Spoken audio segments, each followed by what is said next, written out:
Hello and welcome along to another managerial special from the Honest Football Podcast. I'm joined by Craig and Charlie, and I think this one, it would be fair to say, is the most predictable of the ones we've had. We've been talking about it for a few weeks now. There's been rumours flying all over the place, but a statement has come out in the last hour as we're recording this, that Derby County Football Club and manager Phillip Cocu have parted company by mutual agreement. We'll get to that term later. But firstly, I'm going to come to Craig first this time. Just your initial short reaction to Phillip Cocu leaving Derby. Not a surprise, is it? No, none whatsoever. It's we said this the last 3 or 4 weeks. We said it when we predicted the start of the season, where obviously the first couple of defeats have kicked in. You're like, do you know what? You can see Phillip Cocu going here, and finally, ahead of a few other managers, he's gone. You're absolutely right. And Charlie, Craig mentioned that we've been talking about it probably for 4, 5 or 6 match days in a row in our prediction show, which of course you can catch up with in the eye above.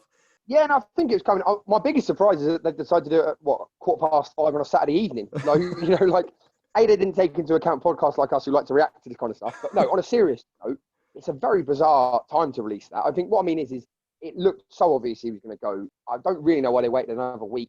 It's up to them, obviously. Maybe it was agreeing of financial terms. I just think it's very indicative of Derby County as a football club at the minute. It's very ad hoc sort of stuff. It just doesn't feel like there's any sort of clear organisation or structure running through the club. And this is another one of that. I mean, 5 o'clock on a Saturday evening, it's so bizarre. So no, is it a surprise? No. The biggest surprise is how badly they've handled the whole thing, if I'm being brutally honest. But yeah, we'll obviously get onto that in a bit. Yeah, I mean, midway through an international break seems a bit weird. My only thought on that is that maybe they've got whoever's going to be replacing him lined up, which obviously we'll talk about in a moment. Of course, his assistant and his first team coach have both gone as well. No surprises there. Charlie, I'm going to come back to you for something that's always been a bugbear of mine. You know this. The term mutual consent. Now, before we move on to the new manager, who we think it might be, we're not going to talk too much about off the pitch because the takeover stuff will probably lead to another one. But the term mutual consent, do you think there was much or anything at all that was mutual about this decision? No, I mean, to be honest, we all know that the term is a byword for basically, they've been sacked, and probably the word mutual was the only thing they agreed on was the financial package at the end of it, if I'm honest. Do you know what? I'm gonna slightly go off the question ever so slightly, because I've been saying this for a few weeks in the championship episodes. I don't think, is Phillip Cocu to blame partly? Obviously, it's his team. He has to be. Is he completely to blame for the position at Derby? And I can't say that. I don't believe that everything that's happened in that change room and off the pitch and on the pitch even to a degree is Phillip Cocu's fault. I can't imagine any manager in the right mind has maybe made some of the sales that they have. Jack Marriott as an example. They're struggling for goals. They've scored 5 goals all season from 3 kicks, and they sell their only prolific goal scorer. It just doesn't make any sense. And the mutual part of it is probably the biggest laughing stock of the whole situation they've been in. Because I don't think anything's been mutual at Derby from the top all the way down to the football pitch. Club that deserves so much better in a league that is so unforgiving that you can't afford to be like that. No, you're absolutely right. And Craig, I was going to come to on the pitch. Obviously, the main thing we've talked about in the matchday predictions this season is, as Charlie's alluded to, they don't score goals. Now, for all the things going on around, I'm sure Phillip Cocu wasn't part of the 32 red signing that has now become famous and all of that sort of stuff. But talking about on the pitch, he does have to take some responsibility for the fact that the team he set up wasn't scoring goals and had a brief period sort of just before and after lockdown. But when I went to watch them in January last year, I said they didn't look like scoring, and it took an error. This season, they've barely scored outside of set pieces. So he's got to take responsibility for that side, surely. Absolutely. And you look in the summer who he's got rid of. There's a lot of players gone from the squad. Obviously, Tom Huddleston, one of your favourite players ever. He's obviously gone. Scott Malone, who's a left back, he's gone to Mill. Mason Bennett, another player. Max Lowe, obviously, and Jaden Bogle both went to Sheffield United, so I've got no problem there. But Chris Martin, some of the experience of Chris Martin. It'd be interesting. We'd never know, but how many of those he chose to sell, and how many were sold underneath him? That. Do you know what I'm getting at? I don't buy that, to be honest. I think I think Cocu's a bit stubborn enough to actually get rid of these sort of players. They've obviously lost their way. They can't score. They can't defend. I just found them really boring to watch. And I say that last season, and no disrespect to Wayne Rooney, I'm a massive fan of Wayne Rooney, but that signing seems to have hindered Phillip Cocu. Obviously, we watched them against Northampton, and there is the vlog for that, so check that up in the eye above. And they were terrible then as well. They didn't look like scoring there either. So Cocu does have to take the blame. Some players obviously have to take the blame as well. They're making key mistakes, key moments. But yeah, obviously, buck stops with the manager. It's the old saying. I was just going to say, no, I think that I was going to mention later on, but the turning point was the Rooney sign. I'm not blaming Rooney for that, but I suppose, you're a manager now, Craig. It's hard if you've got someone who's achieved what he has in the game to come and then you're trying to manage them in a situation that's already difficult enough. And I'm not saying that Wayne Rooney's doing anything wrong, but, it's a big ego, it's a big character, it's someone that you've got to try and get in line. It's probably just an extra stress that probably Cocu didn't need at that point. Then the focus all becomes about Wayne Rooney. If Cocu is stubborn, as we've maybe suggested he is, I don't want to go talk sport about this sort of thing, but do you know what I'm getting at? It's a difficult dressing room when you've got someone of Wayne Rooney's caliber in there. Well, I remember there was a story came out after the Luton game where back in last season where Luton won 3-2 and Wayne Rooney was slamming doors, throwing bottles, everything, having a right go at his own players. And obviously some of the goals they could see were basic defending really. But why is Wayne, I know obviously Wayne Rooney's your captain, but why is it, yeah, you want the captain to have a go, but why is he taking over from Phillip Cocu's doing? Even then, that's another story in itself. We haven't got time to talk about it, but the fact that he was given the captaincy straight away ahead of Curtis Davis, what does that do in the dressing room? There's so many dynamic problems, and we don't know, and we probably never will, how many of them Cocu was behind and how many he wasn't. But I want to move on to the future because, as we've alluded to, Derby County are a great club and they deserve better. Even that game I alluded to last season where they went to play against Hull, there were 28,000 there. It was still rocking despite a terrible performance, to be frank. So let's look at the future of Derby County. Wayne Rooney, the story came out about a month ago that he was being lined up as the next manager, and that was the whole reason he was brought in to start with, which would explain why the change was at that point. The other early favourite that's been mentioned quite a lot is another inexperienced man, which leads back to one of your earlier answers, Craig, which is John Terry. So I'm quite intrigued with those two being the main names mentioned. Of course, it's very early. All of the usual favourites will come in at some point. Maybe even Gary Monk for you, Charlie, just in case.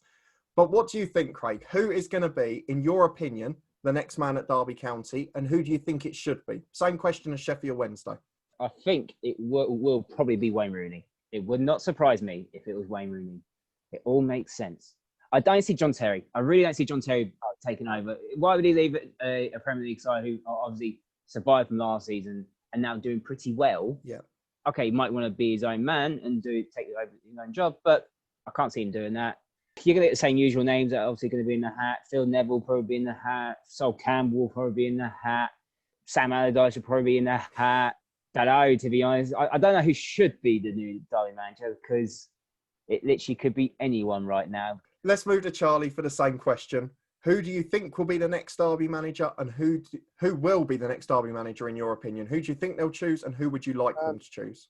I think I agree with Craig. I think they'll go for Wayne Rooney. I think what Derby want is that not a yes man, but Rooney's obviously been looked after there with the. I'm not going over it again, but he's obviously the main figurehead of the club. So I reckon it'll be him. He's going to probably stick in line with what they want.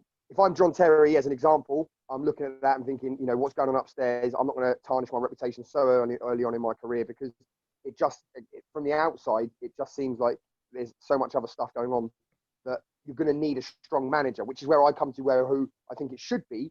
And it's ironic because it's probably the opposite of what I was talking about the other day with Sheffield Wednesday and Paul Cook and all of that. I think it needs to be someone like a Nigel Pearson or someone who is not abrasive, but is so strong-willed and principled. And he's obviously good at what he does, but he's not going to be influenced by boards or people above him. And if they are, he'll just go. And I think Derby almost needs someone like that who is going to be in complete control of the playing side of it. Whatever's going off the pitch is up to them, but the playing side of it.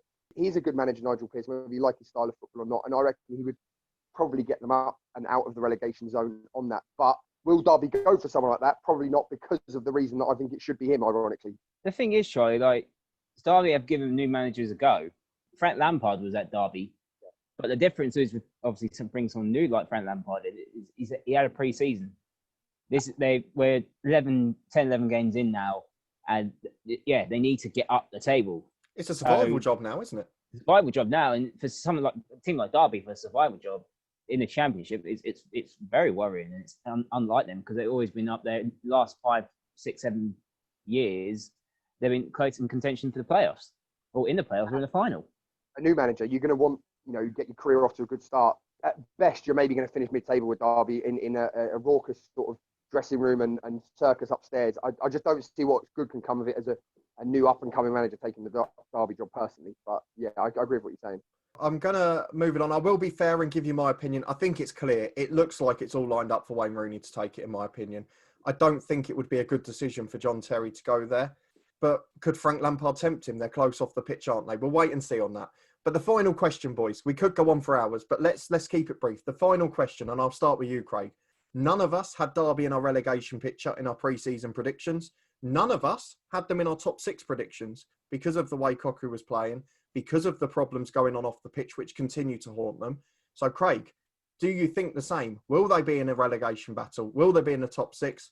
Or are they going to be somewhere in between, as you predicted? I don't think they'll make top 6. I really don't.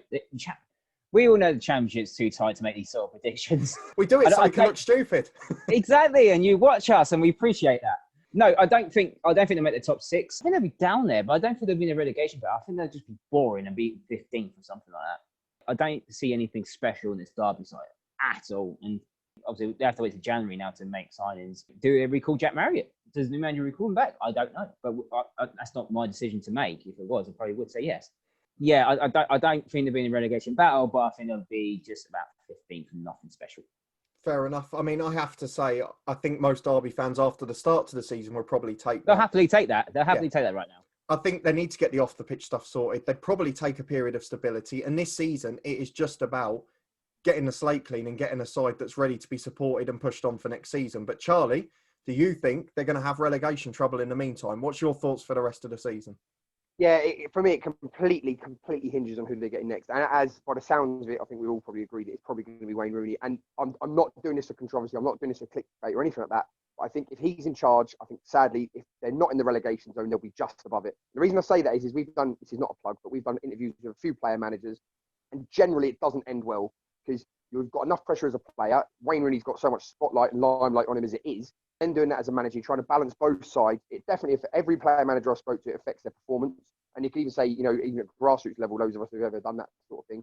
And in that situation, when you've got someone who's probably one of the still best players in your team, the last thing you want then is his performance to be affected in an already struggling side. So Wayne Rooney will either not play himself to concentrate on the management side, and then you're losing a great player in his team, or he'll try and do both. And it doesn't ever seem to go too well, apart from maybe Glenn Hoddle in Swindon.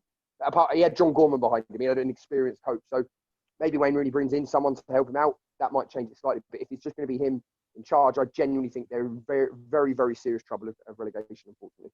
I appreciate you two both being honest. I think they'll survive. I think Rooney will be in charge and they'll survive, but I'm not sure that it's the right long-term appointment. I guess that's the thing with unproven managers. You never know. But what I would like to see is at least the off-the-pitch stuff being sorted out so he's got a proper opportunity to show what he can do rather than being dictated to, which I feel Cocu was at times.